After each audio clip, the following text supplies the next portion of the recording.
Um telefonema misterioso para um jornalista italiano. Onde obteve essa informação? Ele disse, não acredite no que dirão. Lança uma investigação de acidente aéreo no caos. Precisamos de mais destroços. Correm boatos de um acobertamento. Ninguém do lado jurídico acreditou em nós. Os investigadores suspeitam de jogo sujo. Acho que foi uma bomba. 81 pessoas são mortas na hora. De repente, o avião estava em pedaços. Foi derrubado por um míssil. O que derrubou o avião de passageiros? Uma bomba? Ou um míssil? Disseram que a minha teoria era ridícula. A meta era descobrir a verdade.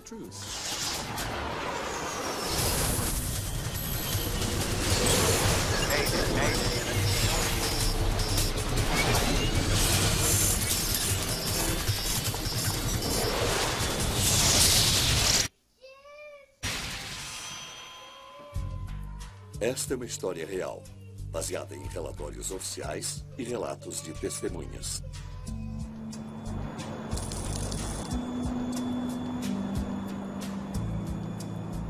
No brilho do pôr do sol, o voo 870 das linhas aéreas Itávia viaja a 9.000 metros acima do Mediterrâneo.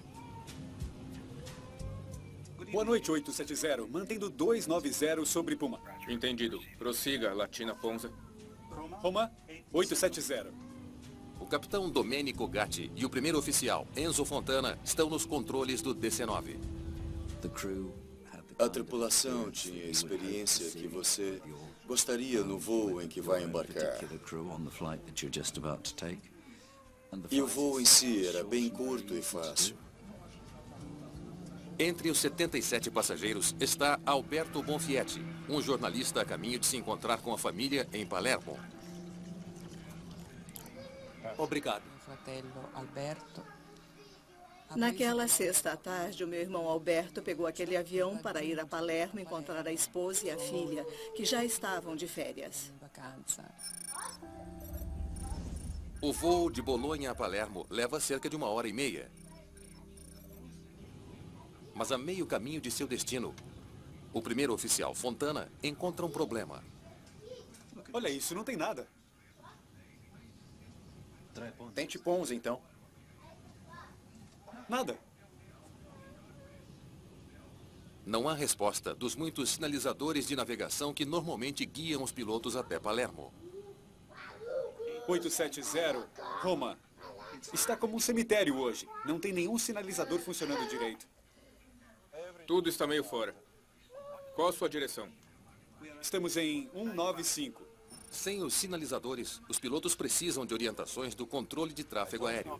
Não sei se quer manter essa direção, senão pode ir para a direita 15 ou 20 graus. Tudo bem, vamos para 210. O avião vira e entra num bolsão de turbulência. A turbulência é como estar numa estrada com buracos enormes.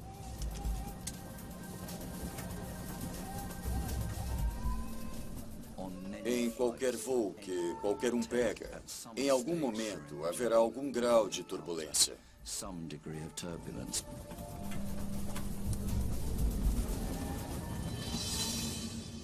Os pilotos esperam que uma altitude menor ofereça uma viagem mais tranquila aos passageiros. Vamos tentar baixar. Aqui é 870. É possível ir a 250? Afirmativo. Pode iniciar a descida agora. É frequente pilotos pedirem para mudar de nível se tem turbulência e os passageiros estão incomodados ou nervosos. Aí eles tentam outro nível. E achamos que é o que tentavam fazer. Que bom. Finalmente.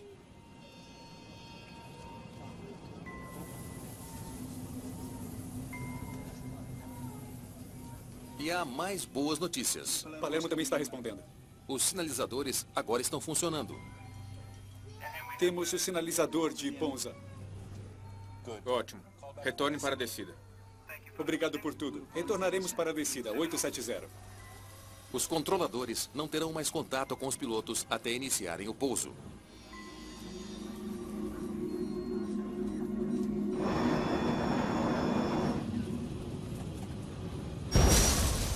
Mas segundos depois,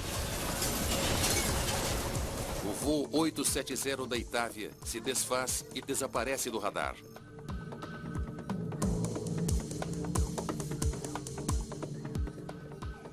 Itávia 870, Roma.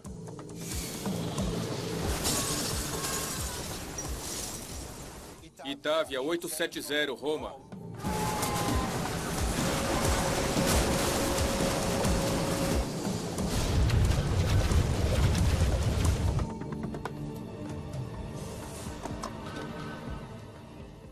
Um voo sumiu. O Itávia 870 sumiu. O voo 870 caiu no mar Mediterrâneo. É muito surreal para um controlador passar por uma coisa dessas. Você não acredita no que está vendo. Acidentes são realmente muito raros. Então, quando faz parte de um e vê um acontecer, você não acredita. Pela manhã, equipes de busca e resgate italianas vasculham as águas perto da última posição conhecida do avião. Dizem aos familiares esperando no aeroporto que o avião está desaparecido. O seu destino desconhecido. As primeiras palavras foram: presume-se que esteja perdido. O resgate confirma o pior. Não há sinais de sobreviventes. Todos os 81 passageiros e tripulação estão mortos, incluindo Alberto Bonfietti. Comprei a passagem do meu irmão para aquele maldito voo e nunca mais o vi. A queda do voo 870 chega aos noticiários mundiais.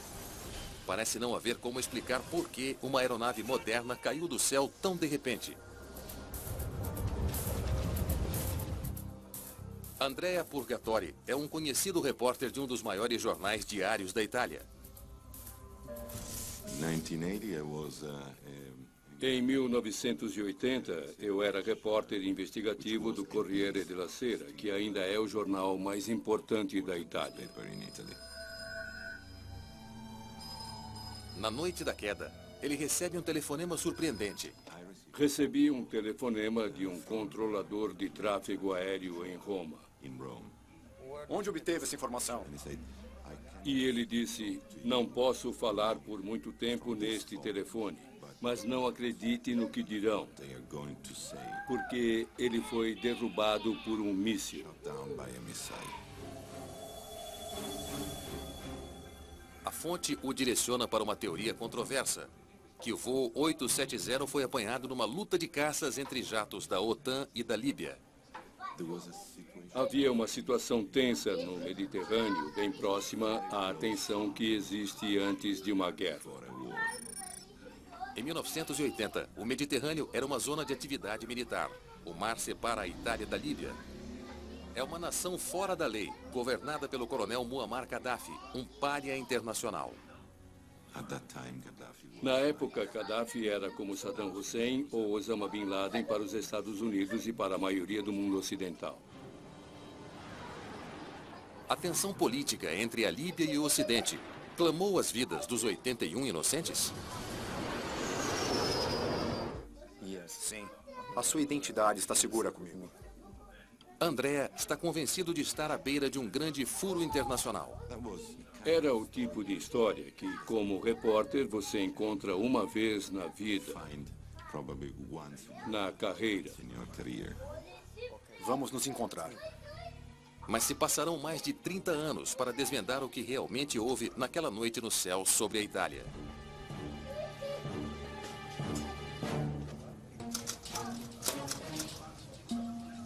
Dois dias depois da tragédia da Itávia, Andrea Purgatori escreve uma história de primeira página que choca a Itália e o mundo. Saiu. Fui o primeiro a dizer: o DC-9 pode ter sido atingido por um míssil. Andrea investiga e elabora uma teoria surpreendente.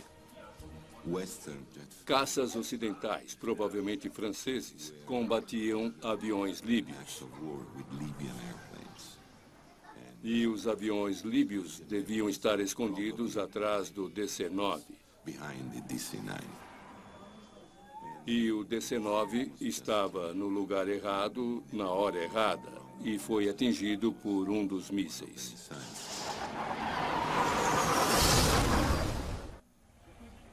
O governo italiano desmente os relatos iniciais da mídia de que um míssil derrubou o voo 870 e lança uma investigação oficial. A Força Aérea Italiana decidiu dar uma coletiva em que disseram que a minha teoria era ridícula.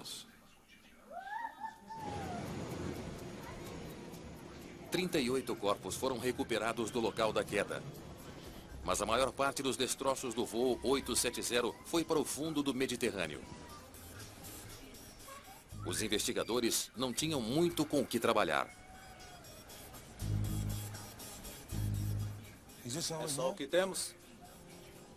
Os primeiros investigadores do acidente não tinham muita coisa. Não existiam muitos destroços. Eles esperam que os controladores de tráfego aéreo de plantão na hora tenham mais informações. Houve um problema com os sinalizadores naquela noite. De outro modo, tudo parecia bem. Mas os controladores não têm ideia do que deu errado. Palermo está entrando bem. Ótimo. Retorne para a descida. Eles não ouviram sinais de problemas da tripulação. Obrigado por tudo. Retornaremos para a descida, 870. Se é uma emergência lenta, em que as coisas dão errado pouco a pouco, até a aeronave ficar incontrolável, os pilotos vão contar a alguém. Não contaram. Não houve tempo. Fosse o que fosse, foi repentino. Uma colisão em pleno ar poderia explicar o acidente. Os controladores não podem dizer ao certo se havia outras aeronaves nas proximidades. O radar deles é sintonizado para detectar aviões comerciais e não captaram aviões menores. Foi só isso que eu vi.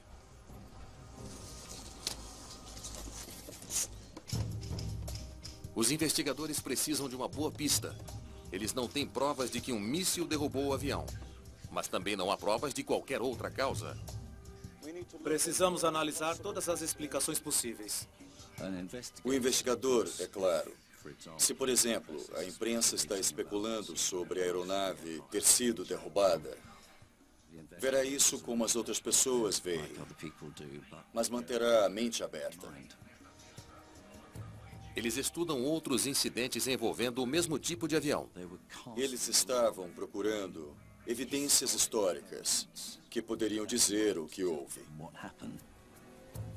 Eles descobrem que na última década, 4 outros DC-9s sofreram falhas estruturais. Se o avião da Itália se desfez por fadiga de metal ou falha de projeto, milhares de vidas podem estar em risco.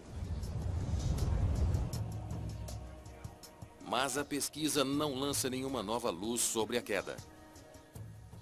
Este pousou em segurança. Em cada emergência anterior, os pilotos tiveram um alerta a tempo de tomar uma atitude. Este também. E pousaram seus aviões em segurança. Não temos nada aqui. Com a maior parte dos destroços no fundo do mar, os investigadores têm apenas destroços flutuantes com que trabalhar. Os assentos das poltronas, eles flutuam. Equipamento das galleys, das cozinhas a bordo dos aviões, eles flutuam. Componentes plásticos dos compartimentos de bagagem no interior, todas essas coisas flutuam. E foi o que encontraram. Eles mapeiam cuidadosamente o local de cada pedaço recuperado. Se o DC-9 atingiu a água quando estava inteiro, deveria ter desintegrado no impacto, deixando os destroços numa área pequena e concentrada. Mas, se desmanchou em voo, a inércia teria espalhado detritos por uma grande área. Pedaços do avião foram encontrados espalhados em mais de 200 km² de oceano. É uma descoberta reveladora.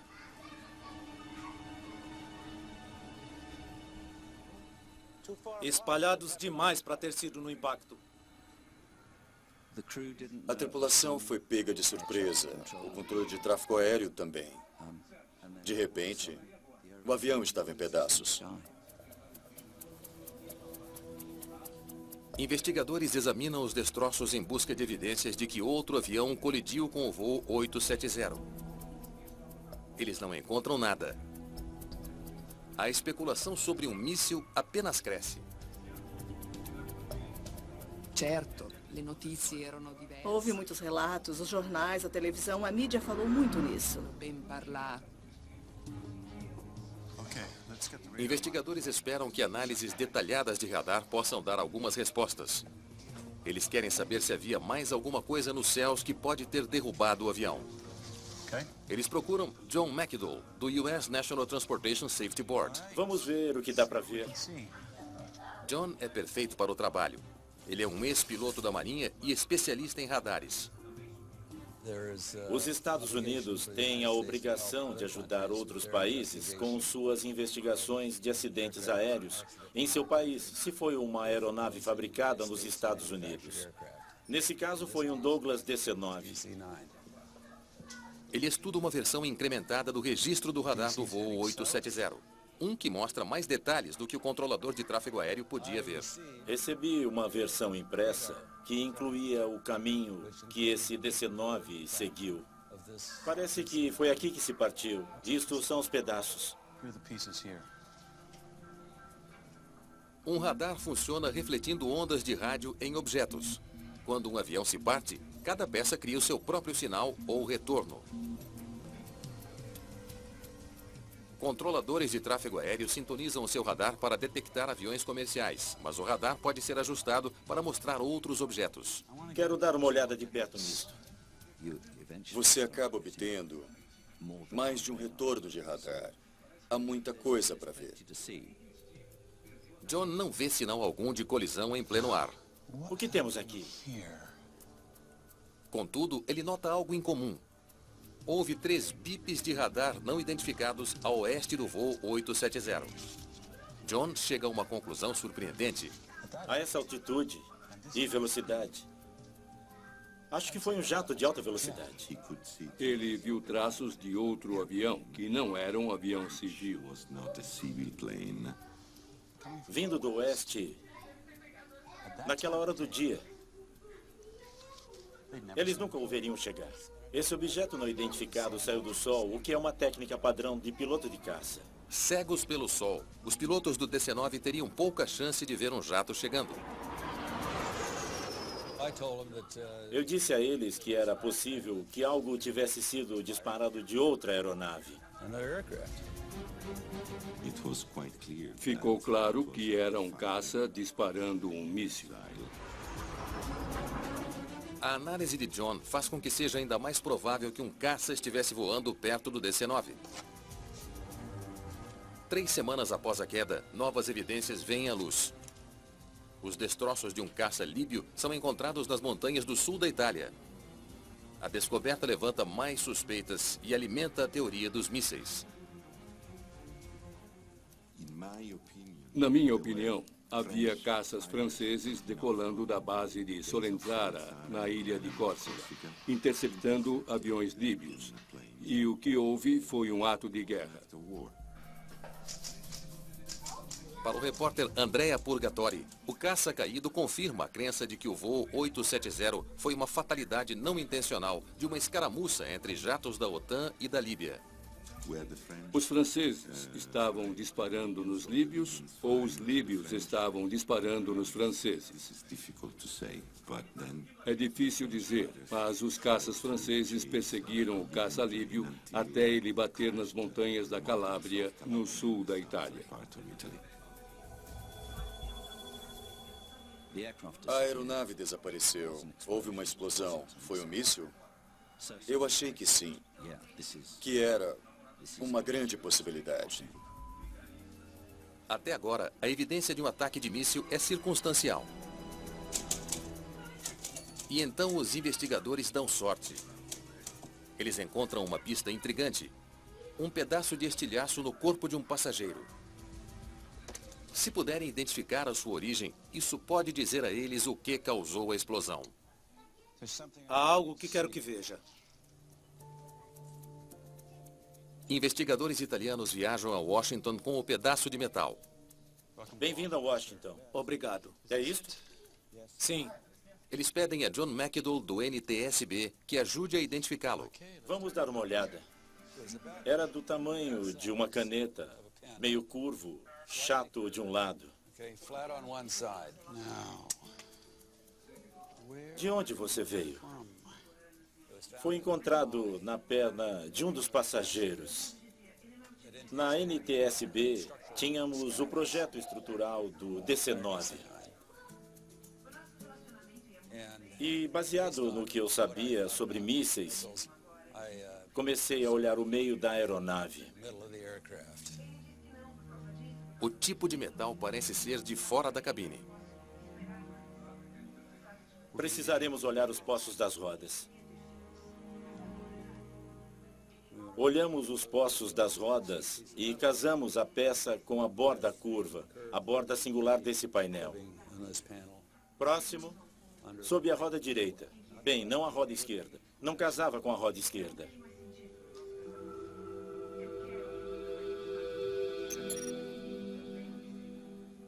Bingo! Se o jato disparou o míssil daqui, explodiria assim que se aproximasse por aqui. Isso levaria o estilhaço, incluindo o nosso pedaço do poço da roda, para a cabine.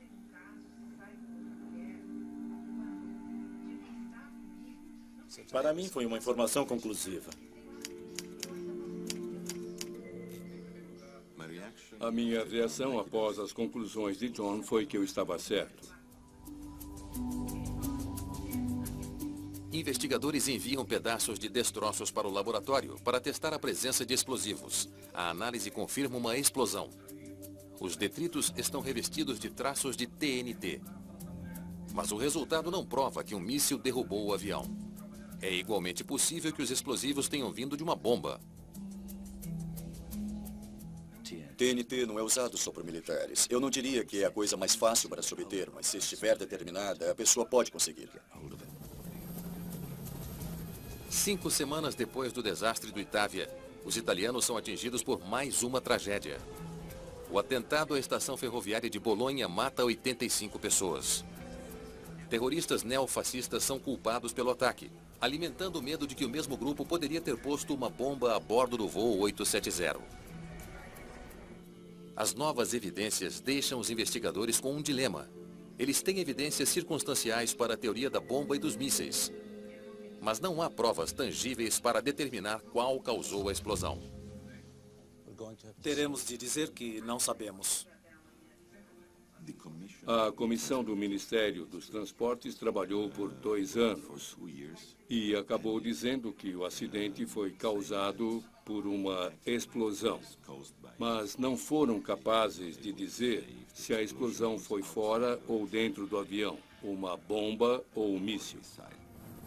Sob grande pressão do público para dar uma resposta, o governo italiano emitiu um relatório que diz apenas que uma explosão de origem desconhecida causou a queda. Isso não é satisfatório. É desesperador. Você não pode dizer isso para nenhum de nós, como eu, que se importam com coisas assim, ou as famílias. Não é correto. Daria Bonfietti continua a exigir respostas sobre o que houve com o irmão dela e não está sozinha em sua luta. Sob a nossa orientação, um grupo de intelectuais escreveu uma carta ao presidente da Itália, perguntando por que não soubemos a verdade sobre esse acidente e pedindo que os obstáculos fossem removidos para que a verdade pudesse ser dita. A pressão vale a pena. 5 anos depois da primeira investigação inconclusiva, o governo italiano concorda em lançar um novo inquérito. Em maio de 1987, uma operação de resgate multimilionária recupera o gravador de voz da cabine. Pode ser o que os investigadores precisam para descobrir o que realmente derrubou o voo 870 da Itávia. O gravador de voz da cabine permite aos investigadores ouvir o que os pilotos disseram nos últimos momentos do voo. Itávia 870, retorne para a descida. Obrigado por tudo. Retornaremos para a descida 870. O capitão começa a dizer guarda, italiano para olhe. Guarda. E então a gravação é abruptamente cortada. Investigadores imaginam se ele viu o míssil vindo na direção do avião.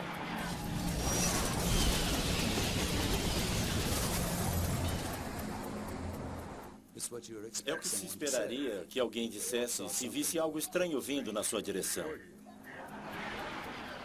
A conjectura é que ele começou a dizer, olhe. Mas poderia ser, olha o horizonte artificial. Pode ter sido isso. O resgate recuperou centenas de pedaços de destroços do leito do mar. Eles agora estão sendo remontados num hangar perto de Roma. Mais de 50% da aeronave continuam faltando, mas o contorno do avião começa a se formar. É um quebra-cabeça. Se você tinha uma teoria de como o avião se desfez, quanto mais puder construir essa imagem, mais clara ela se torna. Um pedaço essencial dos destroços dá fundamento à teoria de que um míssil atingiu o avião. Ele tem 2 pequenos buracos, com bordas voltadas para dentro e não para fora. Investigadores também descobriram destroços num assento da cabine.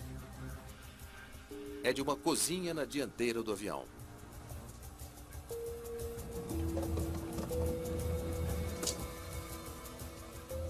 Se um míssil explodiu perto da dianteira do avião, pode ter enviado o pedaço para a traseira. Mas faltam destroços demais para uma conclusão definitiva. Não é muita coisa para continuar. Temos alguns destroços, algumas evidências de radar, mas não são evidências primárias. As verdadeiras evidências estão nos pedaços do avião.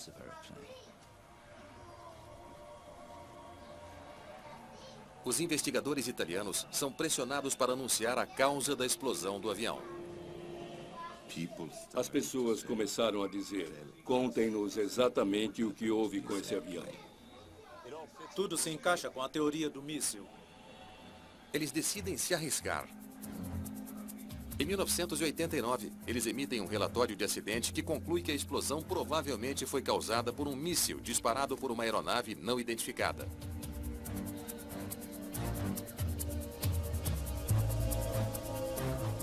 Como primeira pessoa a levantar essa teoria, o repórter Andrea Purgatori sente-se vingado.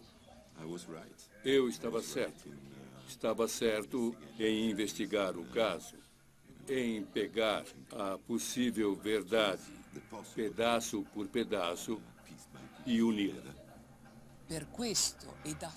Por causa disso, e somente a partir desse momento, os parentes das vítimas começaram a dizer que o DC-9 foi atingido por um míssil. Mas apenas um ano depois, a investigação toda desmorona quando acontece o impensável.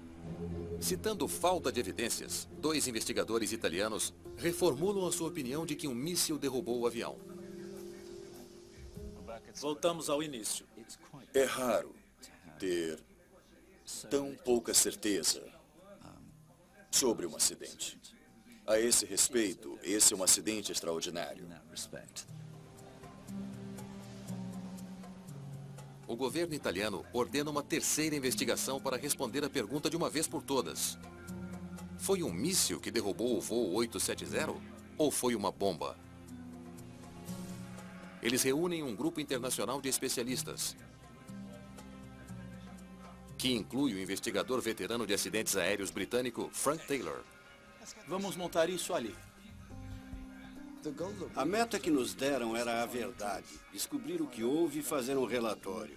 E isso era justo, era esplêndido. É o que se faz numa investigação. Você olha para as evidências e tenta descobrir o seu significado.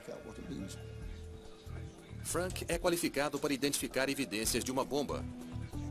Ele já investigou mais de 20 desastres aéreos, incluindo a explosão do voo Panam 103 sobre Lockerbie, na Escócia.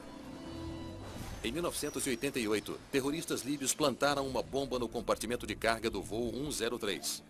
Quando explodiu, destruiu o avião, matando 270 pessoas.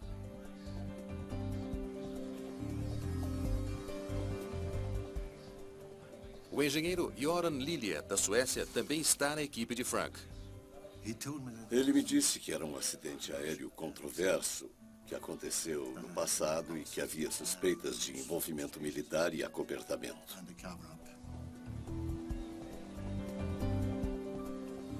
Frank imediatamente fica preocupado com a pouca quantidade de destroços recuperada do voo 870. Só tem isso de destroços? Ficamos surpresos por alguém ter chegado a uma conclusão com as evidências disponíveis, fora ter sido algum tipo de explosão em algum lugar. A primeira coisa é encontrar o resto do avião. A primeira tarefa de Frank é convencer o governo a custear uma nova busca. Pode passar para ele, por favor? Custará milhões e não há garantia de que solucionará o caso. Não. Nós precisamos de mais partes do avião. Uma conclusão do que herdamos foi a necessidade de recuperar mais destroços, e fomos bem claros sobre isso. Não há como concluir nada sem mais destroços. É. Sim. Muito obrigado. Tchau. Se existe alguém que pode encontrar os destroços, é Frank. Durante a investigação em Lockerbie, ele ajudou a criar um programa de software para localizar destroços espalhados. Você tem dois efeitos. A distância que um pedaço viajará na direção que a aeronave seguia e a distância que será carregado por qualquer vento que esteja soprando. O computador faz isso facilmente. Frank convence o governo italiano de que o programa dele pode encontrar mais destroços. Tudo bem. Altitude, cerca de 7.000 metros. Eles aprovam o pedido dele para uma nova operação de resgate. Vento oeste de uns 100 nós. Mas há muita pressão por resultados. É aqui que devemos procurar. A estratégia funciona. Eles logo recuperam 40% do avião. Nós encontramos. Estava a alguns metros de onde havíamos previsto. A disposição dos destroços no leito do mar revela a Frank quais pedaços saíram do avião primeiro. Os investigadores agora têm uma teoria sobre como o avião caiu. Está vendo os primeiros pedaços? A explosão foi atrás do avião e não na frente. Aí, caiu de nariz. Desse jeito.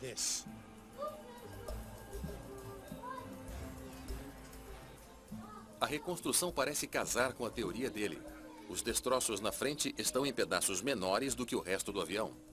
Se uma aeronave cai num ângulo bem agudo, se bate na superfície da água, isso é quase tão desastroso para a estrutura quanto se batesse em uma montanha de granito.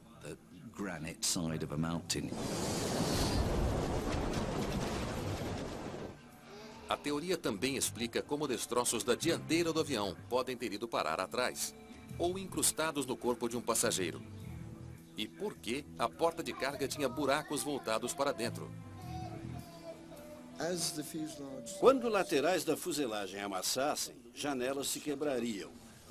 Os rebites do lado de fora viriam para dentro em todas as direções. E isso explicou por que todos esses fragmentos penetraram assentos e corpos encontrados inicialmente. Mas nem todas as provas sustentam a teoria de Frank de que houve uma explosão na parte de trás do avião. Ele não tem explicação para um buraco óbvio perto da parte da frente da fuselagem. Não entendo. Precisamos de mais evidências. Não se pode pegar uma informação de que faltam alguns pedaços na frente e dizer: isso significa tal coisa. Não é tão óbvio. Investigadores voltam ao radar para mais uma olhada. Este é o voo 870. Eles queriam ver por si mesmos se havia evidências de um caça na vizinhança do avião. Agora, elimine aqueles que consideramos ruído. Eles descobrem que existem muitos retornos não identificados. Não só os 3 antes identificados como um caça. Imagens aleatórias aparecendo em radares não são incomuns. Existem muitos outros retornos inexplicados na área. Mas esses eram os únicos ligados uns aos outros, fazendo as pessoas pensarem que eram outras aeronaves. Frank conclui que o que John pensava ser outra aeronave, na verdade são destroços do voo 870 se desmanchando.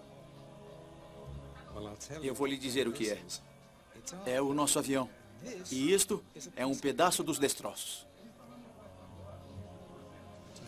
A investigação chegou a um impasse. Evidências de radar de outro jato foram eliminadas. Mas ainda não há prova de bomba a bordo.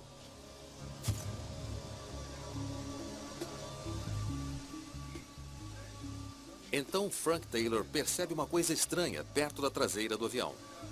Há uma série de pequenos destroços amassados, misturados com áreas praticamente intocadas. Algo não está certo. Para Frank Taylor, é um sinal de que os destroços foram posicionados no lugar errado. Parecia mesmo errado. A progressão de danos intensos, de pedaços bem pequenos a bem grandes. E depois, a volta a pedaços pequenos não fazia sentido. Um pedaço dos destroços se destaca. Esses números. Eu já os vi em outro lugar. Encontrei um pedaço grande do revestimento com números escritos dentro, perto das longarinas. Aquelas peças horizontais de enrijecimento na fuselagem. Eu nunca tinha visto aquela peça antes. Mas lembrei que vi em algum lugar antes uma peça com números escritos a lápis. Só não me lembrava onde. Eu sabia mais ou menos. E continuei procurando.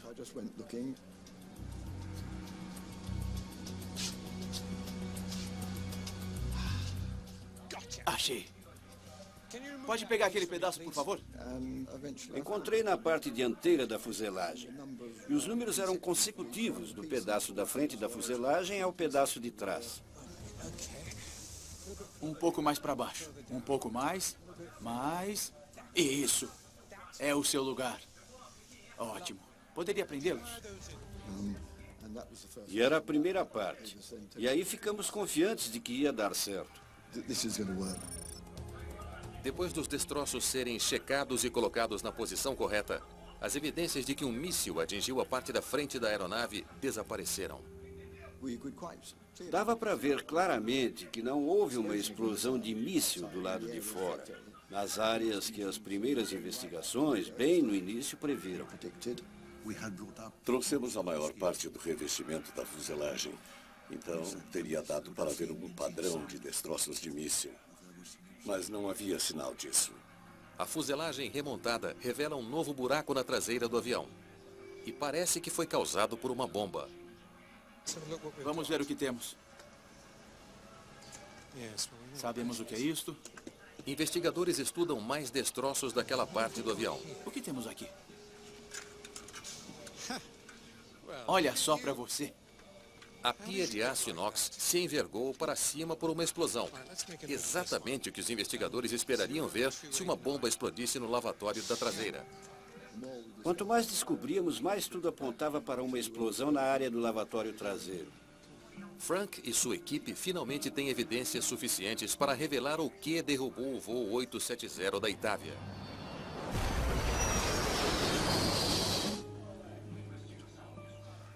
Acho que foi uma bomba. Não houve nenhum momento eureka. Foi um processo gradual de encontrar mais evidências e nenhuma delas contraditória. Só há mais um teste a fazer para ter certeza. Vamos explodir e ver o que acontece.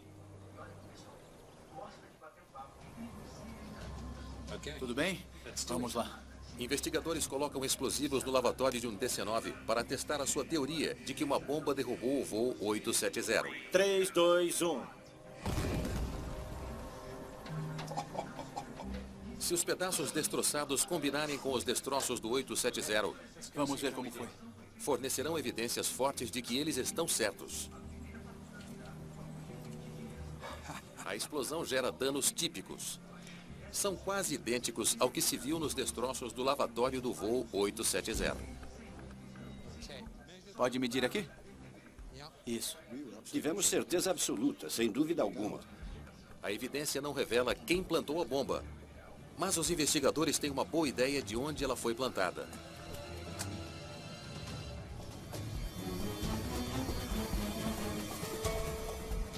A bomba provavelmente era pequena o bastante para caber dentro do suporte de papel ou atrás da pia. Dá para pôr uma coisa ali, dá para acessar ali atrás e chegar mais perto do revestimento da fuselagem. Com base em evidências físicas, o último retorno do radar e a localização dos destroços, os investigadores agora têm uma imagem clara dos últimos momentos do voo 870. Itávia 870, retorne para a descida. Obrigado por tudo. Retornaremos para a descida 870. Guarda! Foi uma explosão perto do pilone do motor direito que fez o motor direito se soltar. Em menos de 10 segundos, o avião se despedaça e cai no mar. Em 1994, após 4 anos de trabalho, a equipe de Frank Taylor apresenta o seu relatório. Pela primeira vez desde o desastre, investigadores afirmam que têm provas irrefutáveis de que uma bomba explodiu a bordo do voo 870. A equipe de Frank Taylor não chegou a nenhuma conclusão, exceto aquelas baseadas em evidências físicas. Não havia nenhuma teoria. O relatório de Taylor é a última palavra na investigação técnica da tragédia da Itávia. Mas na Itália, as descobertas dele são ofuscadas por um inquérito judicial que tem se consumido com a teoria do míssil desde o início. Na Itália, o sistema judiciário parece que é capaz de passar por cima de qualquer coisa que esteja acontecendo. Nos disseram que o nosso relatório foi inútil. O sistema judiciário da Itália considerou as descobertas de Frank Taylor inconvenientes. Não acho que mandaram que não fossem publicadas, só tomaram uma decisão de não publicá-las. A maioria dos italianos acredita na teoria do míssil, apesar das evidências científicas do contrário. A opinião pública ficou muito mais intrigada pela possibilidade de um acobertamento militar ou político. Em 2013, numa audiência para designar responsabilidade financeira pelo acidente, a Suprema Corte italiana decide que um míssil de origem desconhecida derrubou o voo 870 e ordena que o governo pague 100 milhões de euros às famílias das vítimas. A decisão é um alívio para elas, mas deixa alguns pensando se evidências importantes foram ignoradas. Desculpe, mas a Itália é um lugar pavoroso para um acidente aéreo. Se você quer a verdade, é menos provável que a encontre lá do que em qualquer outro lugar do mundo. Para o investigador de acidentes aéreos Frank Taylor, as evidências falam por si. Descobrimos claramente que alguém havia plantado uma bomba.